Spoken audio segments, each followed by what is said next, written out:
आपका date of birth सिर्फ एक नंबर नहीं होता है, ये आपकी पास्ट लाइफ के कर्मास का ब्लूप्रिंट होता है। कभी आपने नोटिस किया है कि कुछ लोगों की लाइफ में सेम पैटर्न्स बार बार रिपीट हो रहे हैं। अगर फाइनेंशियल स्ट्रगल है तो वो बार बार रिपीट हो रहे हैं, या फिर हेल्थ के चैलेंजेस हैं तो वो भी रिपीट हो रहे हैं। और किसी को अगर रिलेशनशिप इश्यूज़ हैं तो वो चलती ही जा रही हैं। कभी सोचा है कि ये क्यों हो रहा है? They are directly related to our karmic numbers. तो आज का टॉपिक बहुत ही पावरफुल है। Welcome to numerology with Deepika.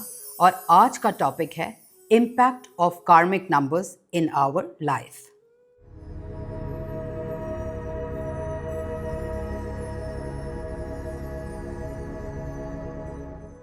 तो कार्मिक नंबर्स वो नंबर्स होते हैं जो पास्ट लाइफ के कुछ पैटर्न्स और लेसन्स इस लाइफ टाइम में लेके आए हैं, और अगर हम वो लेसन्स समझ लेते हैं, सीख लेते हैं, तो लाइफ स्मूथ हो जाती है और नेविगेट कर पाते हैं हम लाइफ को। अगर आपका डेट ऑफ बर्थ किसी भी मंथ का 10th, 13th, 14th, 16th और 19th है, तो ये सारी डेट ऑफ बर्थ यानी कि ये पांचों डेट ऑफ बर्थ कार्मिक कहलाती है। आइए बात करते हैं कार्मिक नंबर 10 की। अगर आपका डेट ऑफ बर्थ किसी भी मंथ का 10th है तो आपका डेट ऑफ बर्थ कार्मिक है। बट ये जो 10 नंबर है ये लीस्ट कार्मिक कहलाता है। ये कहलाता है कि ये क्लीन स्लेट भी है। इसका मतलब कि पास्ट लाइफ के कर्मास, आपने जो नेगेटिव कर्मास हैं उनको नलिफाई कर दिया है, पर इस लाइफ टाइम में भी आप कुछ पॉजिटिव नहीं लेके आए हैं। इसीलिए हम इसे क्लीन स्लेट कहते हैं और फ्रेश स्टार्ट कहते हैं। तो इसका मतलब कि अगर आप अच्छे कर्मा करेंगे, लोगों की हेल्प करेंगे, तो यूनिवर्स आपको सपोर्ट करेगा, और ये करने से आपको हमेशा हेल्पफुल और अच्छे लोगों का सपोर्ट मिलेगा इस लाइफ टाइम में। आइए बात करते हैं दूसरे कार्मिक नंबर की, यानी कि कार्मिक नंबर 13। इसका मतलब अगर आपका डेट ऑफ बर्थ किसी भी मंथ का 13th है तो ये जो डेट ऑफ बर्थ है वो हाईली कार्मिक है। इसका मतलब पास्ट लाइफ में आपने ईगो रखी है, आपने लोगों की हेल्प नहीं करी, आप डिसिप्लिन में नहीं रहे, इसीलिए इस लाइफ टाइम में यही पैटर्न्स आपकी लाइफ में रिपीट हो रहे हैं। अगर इस लाइफ टाइम में आप अपनी ईगो कम रखेंगे, रिस्पॉन्सिबिलिटी ज़्यादा लेंगे, लाइफ में डिसिप्लिन लाएंगे, दान करेंगे, तो इस कार्मिक लूप से आप निकल सकते हैं। आइए बात करते हैं तीसरे कार्मिक नंबर की, जो है 14। अगर आपका डेट ऑफ बर्थ किसी भी मंथ का 14 है तो इसको बोलते हैं अब्यूज़ ऑफ फ्रीडम। यानी कि पास्ट लाइफ में आपने कुछ ऐसे कर्म किए हैं कि आप रिस्पॉन्सिबिलिटी की पोजीशन में थे और आपने अपने मॉनेटरी गेन्स के लिए दूसरों का नुकसान किया है। तो इस लाइफ टाइम में भी आपको ये कार्मिक नंबर 14 मिला है।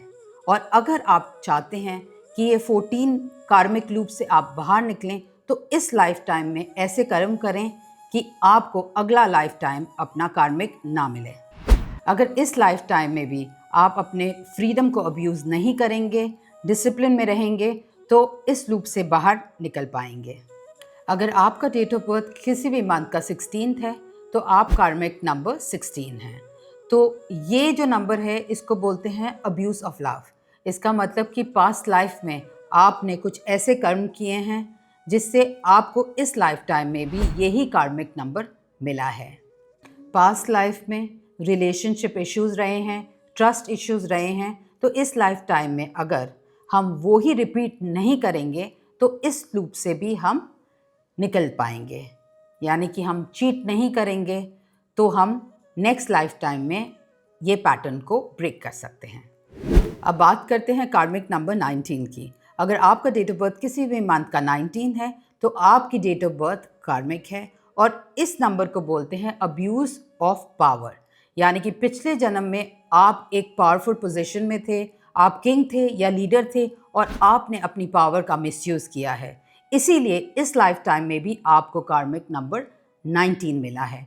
तो इस लूप से निकलने के लिए आपको इस जन्म में कुछ कर्मास करने पड़ेंगे जिससे आप नेक्स्ट लाइफ टाइम में आपको कार्मिक नंबर 19 ना मिले।